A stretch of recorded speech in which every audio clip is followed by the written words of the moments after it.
Darurat kekerasan di dunia pendidikan makin banyak terjadi. Kasus tewasnya Timothy Anugrah, mahasiswa Universitas Udayana Bali, yang diduga akibat perundungan menjadi perhatian khusus.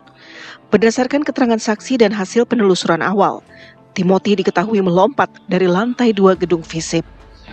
Sebagai tindak lanjut, Universitas Udayana berkomitmen memperkuat program pendampingan dan layanan kesehatan mental mahasiswa melalui unit konseling di tingkat fakultas dan universitas.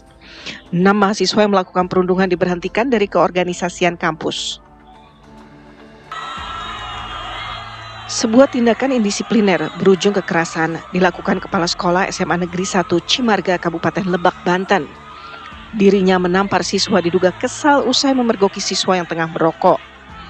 Akibat aksi dugaan kekerasan tersebut, ratusan siswa SMA Negeri 1 Cimarga melakukan aksi mogok masuk sekolah dan akhirnya kembali bersekolah setelah kedua pihak yang berseteru berdamai. Sementara aksi perundungan terhadap 6 siswa sekolah menengah pertama di Kabupaten Bekasi, Jawa Barat viral di media sosial. Para siswa yang masih duduk di bangku kelas 8 di sekolah negeri itu mendapatkan kekerasan fisik dari kakak kelas mereka. Tidak terima anaknya menjadi korban perundungan, ke-6 orang tua siswa melapor ke Polsek Tambun Selatan. Pasca peristiwa tersebut, para korban mengalami masalah psikologis. Korban enggan mengikuti kegiatan belajar mengajar di sekolah serta cenderung melampiaskan kemarahan kepada orang tua. Di Gerobokan, Jawa Tengah, insiden perundungan atau bullying mengakibatkan tewasnya ABP, seorang siswa SMP. Polisi telah melakukan serangkaian penyidikan, olah TKP, serta melakukan otopsi. Polisi telah periksa 17 saksi yang terdiri dari teman sekolah korban dan 4 orang guru. Polisi juga telah mengumpulkan sejumlah rekaman CCTV yang berada di sekolah. Dari hasil pemeriksaan, polisi telah menetapkan 2 orang tersangka yang merupakan teman sekolah korban dan masih di bawah umur. Apakah deretan kasus perundungan atau kekerasan dalam dunia pendidikan bisa dicegah? Bagaimana peran pihak pendidik dan pemerintah dalam kasus ini? Tim TV One mengabarkan.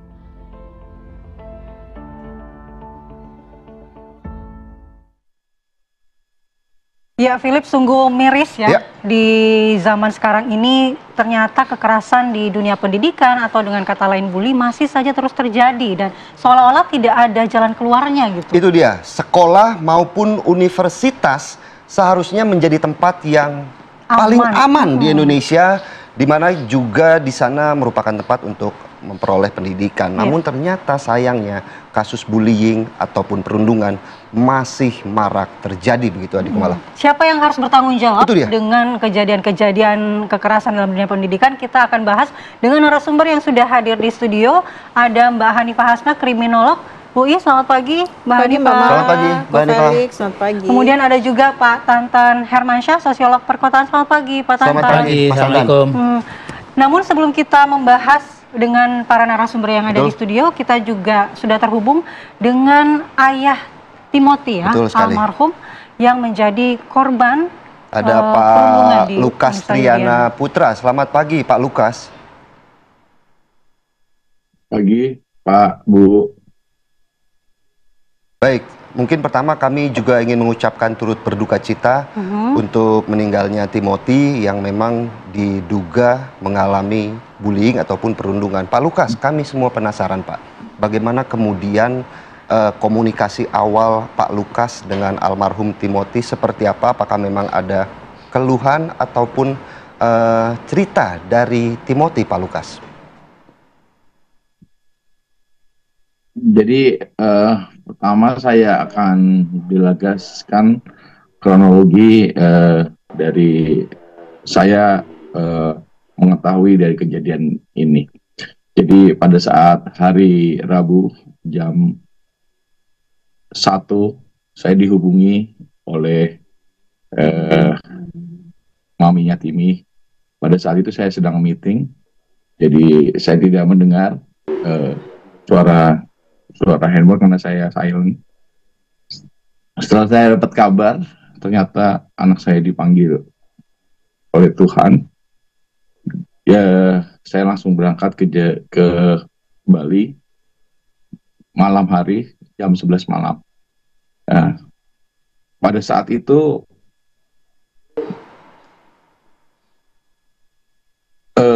Timi sudah dibawa ke rumah duka dan ternyata maminya Timi sudah membuat pernyataan bahwa kasus ini tidak akan dibawa ke polisian. Pada awalnya saya juga sudah mengikhlaskan Timi bahwa memang ini sudah rencana dari Tuhan bahwa Timi dipanggil terlebih dahulu. Oleh sebab itu saya juga tidak mempermasalahkan masalah itu dan saya juga sedang lagi berduka sekali. Saya tidak mengurusi masalah-masalah tersebut. Tapi seiringnya waktu di rumah duka, saya mendengar cerita dari teman-temannya Timi, mendengar dari keterangan dari kampus, dekan dan dari dosen-dosennya. Keterangan yang kalian dapat itu beritanya simpang siur, yaitu Timi jatuh dari lantai berapa.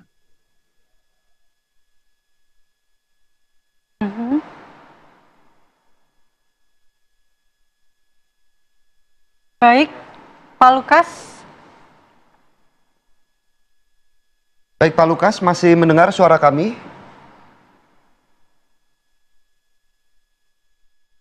Ya, Pak Lukas, apa yang disampaikan pihak kampus? Kenapa, Bu? Baik, Pak Lukas, bisa dilanjutkan kembali bagaimana kemudian temuan dari pihak keluarga terkait mungkin laporan dari dekan ataupun teman kuliah dari Timothy seperti apa sejauh ini, Pak Lukas?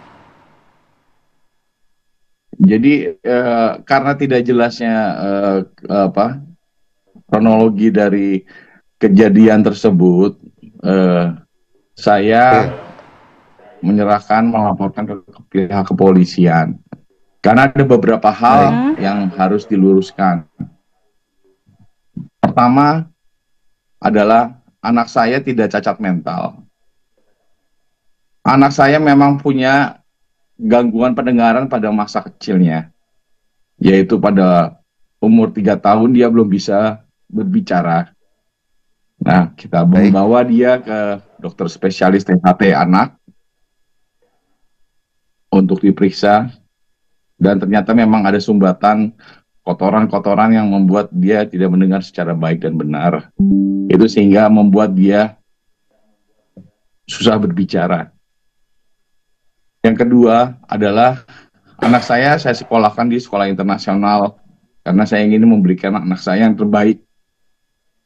Tapi malahan bahasa ibunya itu adalah bahasa Inggris. Sehingga untuk sosialisasi dia di masyarakat sekitar, dia untuk tidak begitu baik karena memang perbedaan bahasa yang tidak bisa diterima oleh lingkungan di sekitar dari rumah saya. Oleh sebab itu, kami sepakat, ya Bu. Baik Pak Lukas, lalu pada momen apa akhirnya Pak Lukas memutuskan untuk membawa kasus ini ke polisi?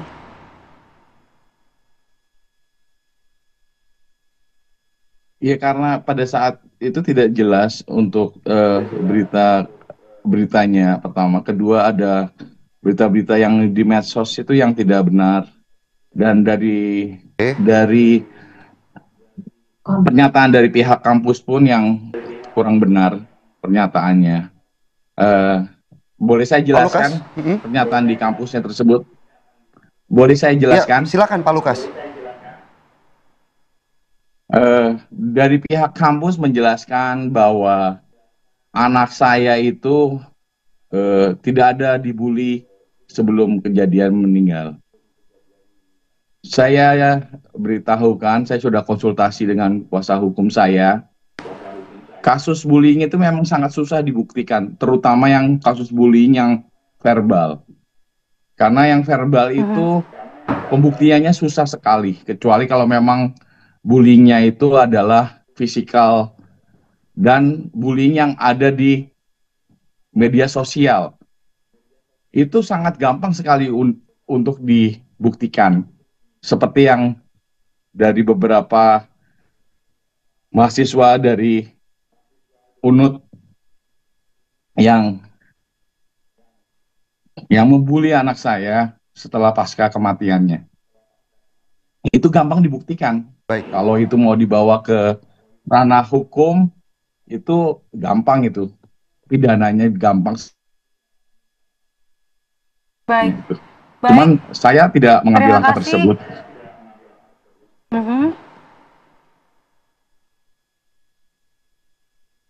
Baik, terima kasih Pak Lukas atas penjelasannya. Saya mau menanyakan ke Mbak Hanifah. Ini tadi Pak Lukas mengatakan bahwa seringkali kekerasan verbal dalam lingkungan pendidikan yang kemudian diistilahkan dengan bullying itu tidak bisa dibuktikan. Seperti apa Mbak Hanifah melihatnya? Baik, sebelumnya saya ikut berduka cita kepada Pak Lukas. Semoga Pak Lukas diberikan keikhlasan. Jadi begini Mbak, kalau secara kriminologi sebetulnya kasus bullying itu kan bukan kasus yang baru ya. Sekian tahun kita pun mungkin juga pernah jadi korban bullying gitu ya. Nah yang disampaikan Pak Lukas tadi, kasus-kasus yang sudah dialami oleh Ananda tidak bisa dibuktikan. Sebetulnya kalau kita mau ngomongin jenis bullying itu kan ada 4. Yang pertama fisik, kalau fisik jelas ya kelihatan banget. Yang kedua verbal, yang susah dijelaskan. Yang ketiga ada non-verbal. Non-verbal itu gerakan-gerakan yang bikin kesel. Kayak gini nih. Nah gitu. Itu kan ngeselin banget ya. Gitu. Terus gerakan-gerakan lain dengan menggunakan tangan atau yang lainnya. Yang keempat relasional. Relasional itu berarti membentuk kelompok untuk membenci salah satu orang. Jangan main sama malak misalnya kayak gitu. Itu kan ngeselin banget. Dan yang terakhir baru yang di era modern dengan bullying cyber. Bagaimana cara membuktikannya? Memang sulit karena tidak ada hal yang bisa ditunjukkan secara fisik. Tetapi sebetulnya bisa ditunjukkan dari pemeriksaan psikologis. Kalau yang kita tahu kan ada visum et repertum. Kalau sekarang ada visum lagi yaitu visum et psychiatricum. Sehingga bisa menunjukkan seberapa berat dia selama ini dalam tekanan oleh teman-temannya. Tapi ini yang belum disosialisasikan. Melalui apa? Pembuktian itu melalui apa? Apakah melalui laporan dari saksi-saksi atau seperti apa Mbak Hanifah? Ya, masalahnya adalah Mas, saksi itu menjadi susah karena zaman sekarang mereka memilih menjadi bystander, mereka hanya menjadi penonton. Anak-anak atau remaja zaman sekarang ketika ada yang dibully, mereka menganggap bahwa ini sesuatu yang biasa. Kalau kamu tersinggung berarti kamu baper gitu loh. Padahal masing-masing orang mempunyai karakter sendiri dan mempunyai karakter-karakter tertentu dalam menyelesaikan permasalahannya. Memiliki perasaan yang berbeda seperti itu ya, Mbak Hanifah. Karena latar belakangnya berbeda, pengasuhannya berbeda, yang membentuk mental mereka berbeda. Nah ini membuat orang-orang menormalisasi ketika ada seseorang yang menjadi korban bully itu dia baper, dia dianggap dia cemen lah gitu ya. Padahal tidak ada yang salah dari seorang korban.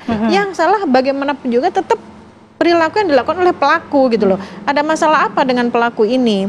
Walaupun pada umumnya kita mengetahui ya ada beberapa orang yang memang dianggap layak untuk dibully. Walaupun pada umumnya siapapun bisa kita bully. Orang yang cantik bisa kita bully, orang yang pintar bisa kita bully gitu ya. Apalagi orang-orang dengan kriteria khusus. Misalnya perempuan.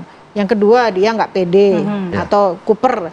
Terus orang dengan fisik-fisik tertentu. Berarti apalagi fisik yang Ananda, mengalami kekurangan fisik seperti itu yang kekurangan kemudian fisik, menjadi lebih terus mudah dibully. bahasa-bahasa yang berbeda. Misalnya aksen-aksen yang berbeda. Atau kondisi psikologi seseorang yang diketahui oleh teman-temannya. Artinya ada kegagalan sosial dalam memahami seseorang. Jadi nggak ada empati lagi, moralitasnya turun gitu ya. Kan kita tidak bisa menyalahkan. Nah, korban memang kondisinya seperti itu. Harusnya kan lingkungan yang mendukung. Harusnya kan institusi sekolah tadi atau kampus tadi yang bisa mendukung. Anak ini menjadi terlindungi dari bullying. Pak Tantan, harusnya lingkungan yang mendukung, lingkungan sosial. Ada kegagalan dari lingkungan kita ini memberikan support system mungkin. Dalam menarik ya tadi Bu Iva juga menyinggung satu kata kunci dalam yang kemudian akhirnya menghasilkan bullying adalah relasional. Nah, dalam konteks sosiologi, persoalan relasional itu persoalan hubungan siapa yang berkuasa, siapa yang dikuasai, atau ada lagi bahasanya itu hegemoni. Orang-orang memang kadang menikmati pada struktur dia sebagai penguasa. Dan, nah celakanya lagi, beberapa orang sangat suka juga menyanjung seseorang supaya dia dibuat berkuasa. Entah secara berkelompok, entah secara individu dan lain sebagainya. Tapi kalau kita tarik lebih institusional ya, kadang-kadang juga ternyata ini pola relasi kuasa dan yang dikuasai itu terjadi juga dalam institusi pendidikan. Betapa berkuasanya seorang kepala sekolah untuk teman-teman dia sama guru misalnya. Betapa berkuasanya seorang dekan mungkin ya Bu Ipa ya gitu untuk para dosennya. Betapa berkuasanya seorang guru untuk di kelasnya dan seterusnya. Dan ternyata semua orang menikmati dalam kekuasaan itu. Senioritas bisa dibilang seperti itu. Ya, untuk di kalangan pelajarnya mungkin ya. Kalau senioritas kadang-kadang kan itu gapnya ada basis yang sifatnya cultural. Tapi kalau kekuasaan itu kan sifatnya bisa diberikan. Bisa jadi secara apapun dia mungkin junior. Tetapi karena dia kaya, dia cantik, dia ganteng, dia anaknya kepala sekolah, mungkin kan ada satu kasus yang itu ya. Sekali. Semuanya itu akhirnya diakumulasi, diagregasi menjadi bahan yang dia pakai untuk menghegemoni. Celakanya memang orang-orang menikmati hegemoni. Inilah yang kemudian dalam sosiologi itu disebut kritiknya sebagai defisit modal sosial. Kita sedang mengalami defisit modal sosial, di mana hal-hal yang sifatnya kepercayaan, penghormatan, ya, perasaan bahwa kita itu bisa berbeda tapi tidak perlu saling menjatuhkan, itu semua sudah meluruh sedemikian tajam dan cenderung menghilang. Defisit modal sosial. Mungkin kita akan dalami lebih lanjut terkait dengan istilah yang diberikan oleh Pak Tantan. Namun kita jeda terlebih dahulu, pemirsa, tetaplah di Apa Kabar Indonesia Pagi.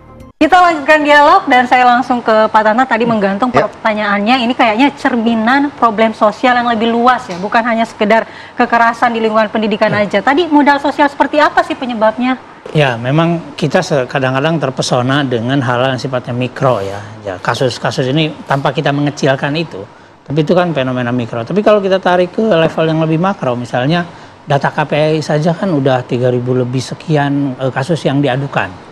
Yang di Bu Iva nggak tahu ya apa masuk ke KPI apa tidak gitu. Nah, artinya ini memang problemnya problem yang sangat besar. Makanya saya tarik ke level yang lebih tinggi. Ini kita sedang mengalami defisit modal sosial setiap level. Jadi level negara nggak percaya kepada bawahannya, level masyarakat nggak percaya pada anggotanya, level komunitas pada dan seterusnya. Tapi kita langsung ke level pendidikan aja, Pak. Di level pendidikan pun semua sekarang diukur pada aspek-aspek yang sifatnya kuantitatif. Jadi hal-hal yang sifatnya kualitatif, kedekatan antara anak dengan anak, antara guru, itu bukan prestasi. Tapi kalau dia juara olimpiade sains, kalau dia juara, dan gurunya juga ditekan untuk itu. Gurunya tekan untuk itu, dinasnya ditekan untuk itu. Jadi hubungan-hubungan kekuasaan dikonversi sedemikian rupa menjadi prestasi-prestasi yang visual. Dan kepercayaan itu pun dilekatkan pada hal-hal itu. Bukan pada hal-hal yang sifatnya impersonal. Kan kalau saya percaya sama Mas Philip kan nggak perlu kelihatan sama orang, yang penting saya percaya gitu. Nah, hal seperti itu tidak terpotret dalam banyak ruang pendidikan. Karena memang indikator yang dibuat oleh para pemangku kepentingan di ruang itu masih selalu dikonversi pada hal-hal yang kelihatan, yang terukur, yang kuanti, dan sebagainya. Nah, inilah yang kemudian kalau diagregasi, apa yang saya bilang tadi sebagai defisit modal sosial menjadi makin mengkristal. Celakanya Mbak Andi ya, ini ke depan kalau ini kita pelihara, hal-hal yang impersonal, yang kemudian imparsial terkait dengan hubungan-hubungan orang, yang tidak selalu bisa diidentifikasi. Tadi saja kan Mas Philip nanya, ini bukti bullying nggak ada. Ya memang itu nggak bisa diidentifikasi secara visual langsung, kecuali misalnya dia membuli di WA-nya atau di medsosnya atau apa. Tapi yang sifatnya mungkin tadi gerakan badan atau ngenyek atau apa itu kan tidak bisa dibuktikan lagi. Tapi yang jelas itu begitu menyundut gitu, begitu menohok bagi pelaku dan akhirnya menjadi trauma mendalam. Yang selanjutnya adalah mungkin juga kadang-kadang ya para pemangku pendidikan juga kurang menghargai orang-orang atau siswa-siswa atau mahasiswa yang dia mungkin tidak terlalu menonjol dari aspek-aspek yang visual tadi. Tapi sebetulnya dia memiliki karakter hubungan sosial yang baik gitu kan. Dia juga penyayang, mungkin di rumahnya penyayang binatang atau penyayang teman dan lain-lain, hal seperti itu belum terpotret. Dan itu kelemahan kita. Mbak Diva, yang cukup menarik adalah salah satunya ketika ada kasus bullying yang justru menjadi sorotan adalah si korban. Bagaimana kemudian dari pelaku-pelaku sendiri untuk mendapatkan edukasi begitu ya, artinya untuk kemudian tidak melakukan bullying atau perundungan kepada orang lain begitu. Oke, baik. Kita sering bilang pelaku itu adalah korban, atau pelaku bisa jadi dia sakit gitu ya, sakit mental. Ketika sehingga, masa lalunya kalau kita melihat ya. Tapi ada juga karakteristik pelaku yang sebetulnya dia tuh nggak ada apa-apa. Tapi karena hubungan sosial, jadi peer groupnya melakukan hal itu, akhirnya dia menormalisasi. Karena dalam hidup zaman sekarang pilihannya adalah dibully atau menjadi pelaku. Gitu. Ya. Kalau nggak dia nonton, jadi bystander. Duh, miris, Nah, bystander miris, itu Mbak. bisa diem atau dia mau ikut-ikutan aja. Karena kalau dia tidak melakukan, dia akan kepikiran kalau aku nggak ikut melakukan, nggak ikut kelompok yang dominan tadi, aku akan dibully, aku akan menjadi korban selanjutnya. Kondisi-kondisi inilah berarti kalau kita tarik ke belakang, bagaimana sebetulnya mental anak-anak kita, gitu. Bagaimana selama ini pengasuhannya? Gitu. Karena sebetulnya seseorang itu bisa melakukan kebaikan atau keburukan karena 4 hal. Yang pertama attachment. Attachment itu kedekatan, kasih sayang dengan orang tua, kasih sayang dengan teman-temannya. Nah, dalam hal ini ketika kasih sayangnya berkonotasi negatif, sama-sama melakukan bullying, berarti kan kasih sayang salah. Yang kedua adalah komitmen. Komitmen dia menjaga keharmonisan. Ada nggak di antara mereka? Jangan-jangan yang mereka harapkan hanya seperti yang tadi Pak Tantan sampaikan, prestasi. Lah selanjutnya involvement, apakah dia terlibat dalam hubungan-hubungan sosial yang baik, terlibat dalam memenuhi kebutuhan orang-orang yang dianggap unik. Yang terakhir adalah moralitas, agama. Nah, ketika moralitas turun, kondisi-kondisi seperti ini, perilaku-perilaku ini akan diterima oleh masyarakat menjadi sebuah kebenaran. Itu menjadi kebenaran yang perilaku negatif yang dilakukan secara kolektif. Baik, kita harapkan ya ada solusi bersama yang bisa diberikan agar kondisi ini kemudian tidak dinormalisasi, kemudian juga modal sosial ini bisa kembali dibangun agar lingkungan pendidikan pun menjadi tempat yang aman bagi anak-anak kita untuk mendapatkan aman dan pendidikan. menyenangkan. Betul sekali, aman Baik, dan terima menyenangkan. kasih Terima Mbak kasih Mbak Hanifah, Hanifah dan juga Mas sama-sama. Tantan untuk waktunya pada pagi hari ini.